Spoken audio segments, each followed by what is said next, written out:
एक समय की बात है। एक छोटे से गांव में रहने वाला एक लड़का था जिसका नाम राजू था। उसका सपना था कि वह एक दिन बड़ा वैज्ञानिक बनेगा, लेकिन उसके पास सिर्फ एक पुराना खगोल शास्त्र किताब थी। राजू को खगोल शास्त्र में बड़ी रुचि थी, लेकिन उसके पास अच्छी शिक्षा की सुविधा नहीं थी। उसने अपने गांव के गुरुकुल में खगोल शास्त्र का अध्ययन शुरू किया। गुरुकुल में उसे बहुत चुनौतियों का सामना करना पड़ा, पर राजू ने कभी हार नहीं मानी। उसने अपनी मेहनत और आत्मविश्वास से हर कठिनाई को पार किया।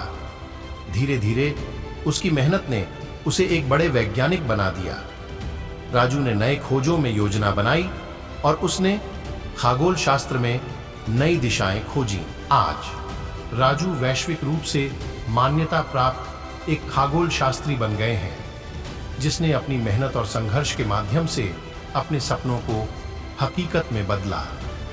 इस कहानी से हमें यह सीखने को मिलता है कि किसी भी मुश्किल के बावजूद अगर हमारा इरादा सच्चा है तो हम किसी भी मुश्किल को पार कर सकते हैं।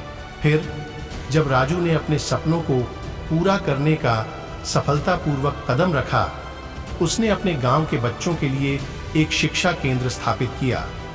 उसने महसूस किया कि शिक्षा का महत्व सभी को समझाना आवश्यक है। आसानी से सिखाने के लिए नवीनतम तकनीकों का उपयोग किया।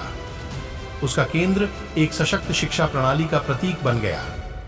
इस प्रकार राजू ने अपने सपनों को साकार किया और उसने अपनी सफलता को समाज के साथ साझा किया। उसकी कहानी हमें यह सिखाती है कि सफलता का असली मतलब है दूसरों की मदद करना और समृद्धि को साझा करना। आगे बढ़ते हुए राजू ने अपने शिक्षा केंद्र को और भी बढ़ावा दिया और उसने आर्थिक रूप से कमजोर वर्ग के बच्चों के लिए विशेष छात्रवृत्तियां शुरू की। उसने अधिक से अधिक बच्चों को शिक्षित बनाने के लिए अपनी कठिनाइयों को एक सकारात्मक बदलाव में बदल दिया। राजू का उदार मन और सेवा भाव ने उसे गांव वालों के बीच एक आदर्श बना दिया। उसकी सफलता ने दिखाया कि समर्पण और सेवा से ही समाज में सुधार संभव है। इसके पश्चात राजू ने अन्य गांवों में भी ऐसे शिक्षा केंद्र स्थापित करने का कार्य किया और अनेकों को एक बेहतर भविष्य की दिशा में मार्गदर्शन किया। उसकी सफलता के कारण राजू ने न केवल अपना सपना पूरा किया, बल्कि दूसरों को भी उनके सपनों की प्राप्ति के लिए प्रेरित किया। उसकी कहानी हमें यह याद दिलाती है कि सफलता का असली मूल्य उसकी साझा करने में है। फिर राजू ने एक समृद्धि और समाज कल्याण की दिशा में अपना कार्य जारी रखा। उसने स्वयं सेवा संगठनों के साथ मिलकर ग्रामीण क्षेत्रों में स्वच्छता अभियान और जल संरक्षण के पर्यांत विभिन्न सामाजिक परियोजनाओं का समर्थन किया। राजू ने विशेष रूप से महिलाओं के शिक्षा और रोजगार के लिए कई पहलुओं का ध्यान रखा।